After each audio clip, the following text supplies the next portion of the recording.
Hey, we're going to take a look at this transaction analysis app that I coded. The front end uses React, the back end is in Flask.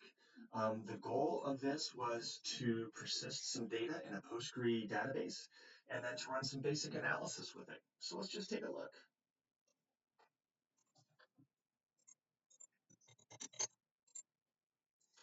So inside the site, this was an extension of a project through the IBM Full Stack certification. It started with local data. And so what I did is I expanded it to a Postgre database to persist the data instead of using local data. And then I increased the size of the data. And you'll see why in just a second. So in this case, this is a display of all the transaction records and all the CRUD operations are present. We can edit it if we want. We can save it. We can cancel it. We can add a whole new record if we want it. We can delete records, but the analysis is the thing that I think is the most interesting. Within the analysis, there were two things that I wanted to create. I wanted to create a regression analysis, and I wanted to create an A-B testing option. So let's start with the A-B testing. In this case, if we were to look at the month and compare the first month to, let's say, the 8th month, we can see if, in general, the transactions have changed. And what we're seeing here is that over the months, the mean values seem relatively similar, but the variations seem to increase quite a bit. And that's kind of an interesting pattern to think about. The raw data is here as an expandable list if somebody wanted to take a look at it. And this is where the regression data might come in really helpful. So if we go back to the analysis and hit our regression analysis, we can look at whatever time period we want. So in that case, the first month to the 6th month. Um,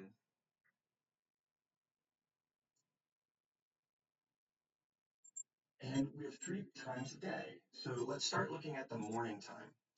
So in the morning, we can see here from the regression analysis that it's a very strong positive correlation, which was on purpose. I created the data set that way, and we can see that it trends upward. There's been some analysis that I plugged into it to try to make it easier to read with the months instead of the numerical values. But that gives you a sense of the morning data. The midday data has no pattern. And I thought that would be a constructive counter to the linear increase over time.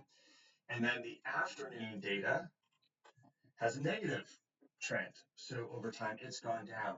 So the model picks up on those three trends that were baked into the data when I created it, but they also give us some insight as to why over 6 months, for example,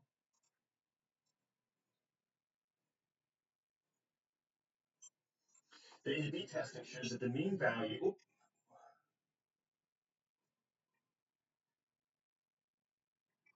I switched the groups around. Hold on a second.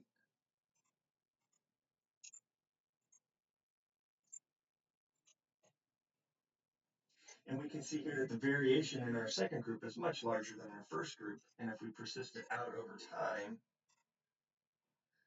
we can just see that the pattern is pretty consistent. So this was just a quick demonstration of using React and using Flask to make a full stack site to do some analysis of data that's persisted on a Postgre database.